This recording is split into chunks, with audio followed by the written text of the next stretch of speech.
Ya baik, Assalamualaikum warahmatullahi wabarakatuh. Perkenalkan nama saya Muhammad Ali Fatin dari program studi Bisnis Digital, Fakultas Ilmu Sosial, Ilmu Politik dan Humaniora, Universitas Muhammadiyah Sinjai. Jadi sebentar kita akan melakukan sesi wawancara dan kita akan membahas mengenai finansial teknologi.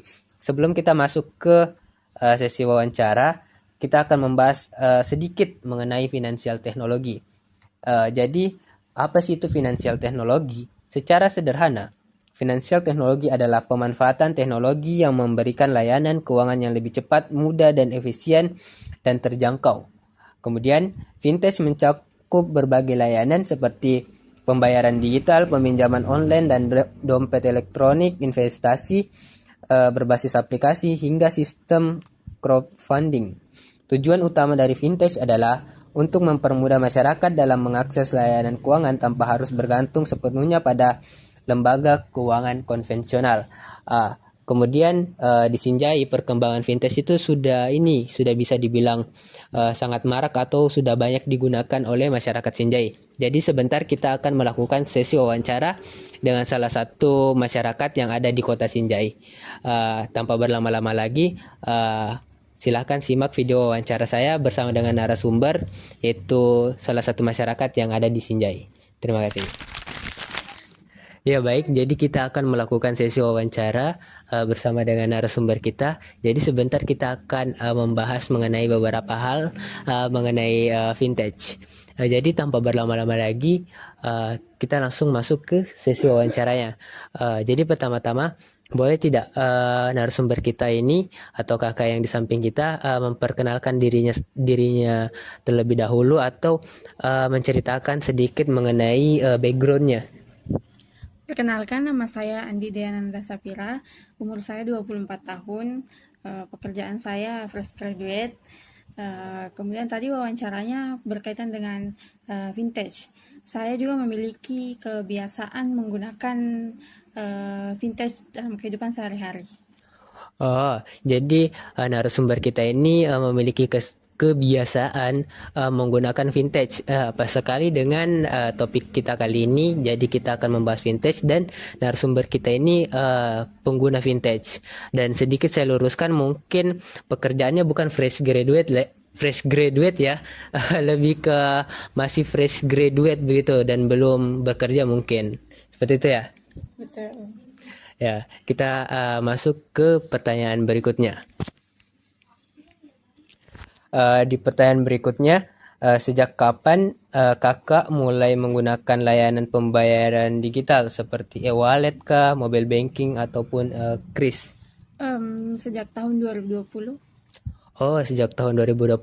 Oh, bisa saya tebak mungkin pada COVID, penyebabnya itu karena COVID-19 ya. Ya, betul, itu salah satu alasan saya menggunakan aplikasi tersebut. Eh, jadi seperti kebanyakan orang, rata-rata orang-orang itu menggunakan vintage karena pandemi COVID-19 yang pada saat itu memaksa kita berpindah daripada tunai ke non-tunai karena pada saat COVID-19 itu kita betul-betul hanya menggunakan via online saja. Kita sangat sulit untuk bertatapan langsung. Jadi rata-rata orang-orang menggunakan vintage itu pada tahun 2020 yang penyebabnya itu COVID-19. Jadi kita akan lanjut ke pertanyaan berikutnya. Uh, apa sih alasan kakak beralih dari pembayaran tunai ke non-tunai? Alasan saya beralih ke pembayaran non tunai karena transaksinya lebih aman, lebih mudah dan lebih cepat. Oh, jadi alasan kakak menggunakan aplikasi non-tunai dan berpindah dari tunai ke non-tunai itu karena lebih aman, lebih mudah, Cepat. dan lebih cepat. Jadi itulah alasan dari kakak menggunakan atau berpindah dari tunai ke non-tunai karena tiga hal tersebut. Kita lanjut ke pertanyaan berikutnya. Platform pembayaran digital apa saja yang sering kakak gunakan? Yang sering saya gunakan seperti Dana, kemudian ShopeePay, kemudian OVO, dan mobile banking. Jadi kakak menggunakan Dana, OVO, ShopeePay, dan mobile banking. Kalau boleh tahu mobile banking seperti apa? Brimo kah atau Beni? Ya, Brimo. Oh, Brimo ya. Kita lanjut ke pertanyaan berikutnya, yaitu apa sih alasan kakak memilih platform tersebut dibandingkan dengan platform yang lain? Eh, dari keempat aplikasi tersebut, saya menggunakan itu karena eh, aplikasi tersebut menawarkan berbagai promosi dan diskon-diskon yang menarik. Oh, jadi kakak menggunakan keempat aplikasi tersebut karena menawarkan diskon-diskon ya? Iya, betul. Seperti itu. Kita lanjut ke pertanyaan berikutnya, yaitu dalam situasi apa kakak paling sering menggunakan pembayaran digital? Seperti transfer, kemudian membayar tagihan, kemudian berbelanja online, membayar transportasi, membeli makanan atau minuman menggunakan kris. Oh, seperti itu. Baik, jadi kita akan lanjut ke pertanyaan berikutnya, yaitu apakah kakak pernah mengalami kesulitan saat menggunakan layanan pembayaran digital? Boleh tidak ceritakan sedikit pengalamannya? Sejauh ini kesulitan yang saya alami terkait dengan kendala koneksi internet yang tidak stabil. Jadi kendala kakak itu di koneksi internet yang tidak stabil ya? Ya, betul. Itu semacam kendala yang umum yang biasa dialami orang-orang. Ya. Kalau kita berbicara tentang online atau digital itu pasti kendalanya di koneksi internet. Kemudian kita lanjut ke pertanyaan berikutnya. Eh, Fitur apa yang paling sering kakak gunakan selain pembayaran? Transfer seperti transfer, kemudian membayar tagihan, kemudian top up. Eh, tapi baru-baru ini saya menggunakan fitur terbaru dari aplikasi Dana, yaitu investasi. Saya investasi emas melalui aplikasi Dana tersebut. Oh, jadi kakak menggunakan fitur terbaru dari Dana ya, seperti investasi emas. Saya juga baru-baru ini mendengar tentang hal tersebut. Jadi Dana mengeluarkan fitur terbaru, yaitu kita bisa berinvestasi di emas, seperti itu. Gitu. Kita lanjut ke pertanyaan berikutnya. Menurut kakak, seberapa penting keamanan transaksi bagi menggunakan vintage pembayaran? Menurut saya sangat penting karena ini menyangkut dengan data pribadi pengguna aplikasi tersebut. Oh, jadi menurut kakak ini sangat penting karena menyangkut data pribadi ya? Ya. Oh, yang dimana data pribadi itu apa ya, sifatnya sangat rahasia, Ya. sehingga menurut kakak keamanan itu jauh lebih penting. Seperti itu. Kita lanjut ke pertanyaan berikutnya. Apakah kakak pernah merasa khawatir tentang kebocoran data atau penipuan saat bertransaksi? Ya, saya merasa khawatir karena dengan menggunakan pembayaran digital itu sangat beresiko pencurian data dari pengguna aplikasi tersebut.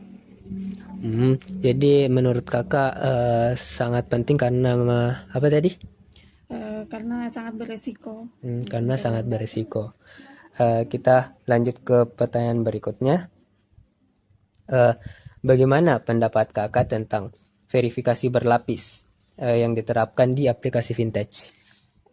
Itu menurut saya sangat bagus sekali karena dengan adanya verifikasi berlapis, kita sebagai pengguna menjadi merasa aman karena seperti contohnya kalau kita ingin mengakses akun kita pada aplikasi tersebut, kita harus memasukkan kode khusus sehingga orang lain tidak bisa mengakses akun kita tanpa menggunakan kode khusus tersebut.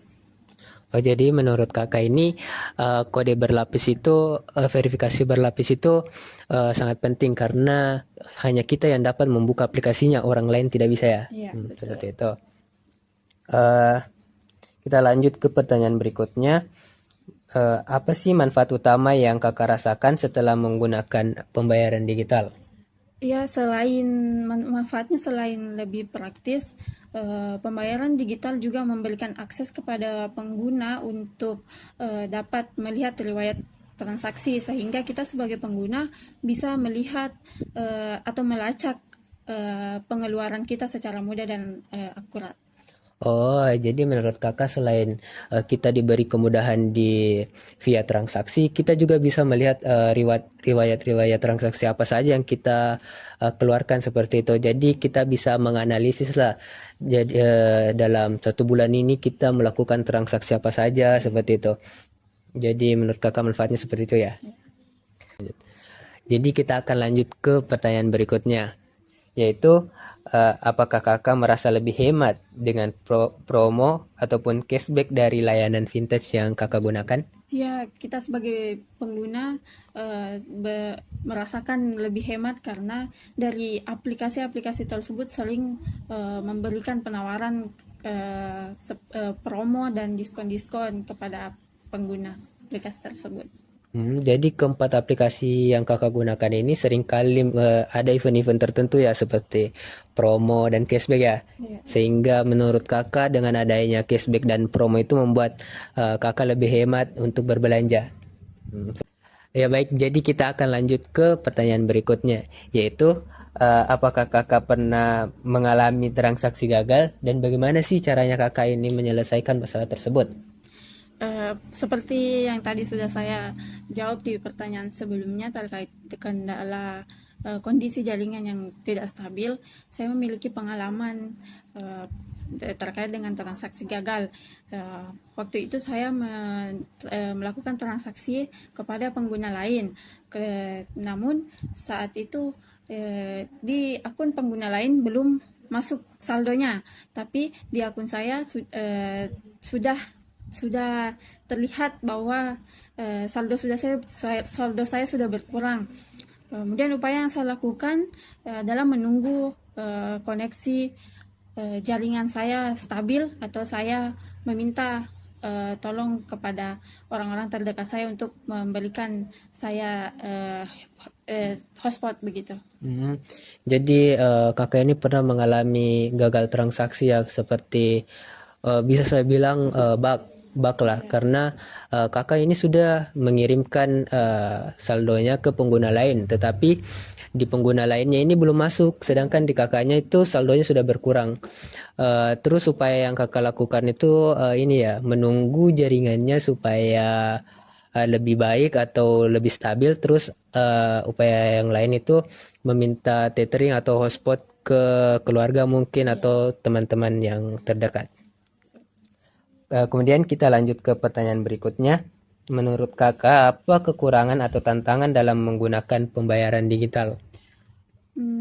Tantangan yang saya rasakan yaitu ini kan aplikasi menawarkan kemudahan dan kecepatan, sehingga saya menjadi ketergantungan untuk selalu belanja online, sehingga membuat saya menjadi boros.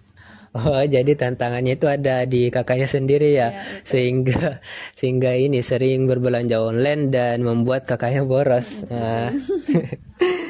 Jadi kita lanjut ke pertanyaan berikutnya. Dalam situasi apa kakak masih menggunakan uang tunai meskipun ada opsi pembayaran digital? Seperti keadaan jaringan yang buruk, kemudian dalam keadaan saya tidak membawa handphone. Oh, jadi kakak ini bisa dibilang selalu menyediakan uang tunai ya, untuk opsi ketika di mana kakak kelupaan HP atau jaringan kakak ini sedang tidak stabil seperti itu.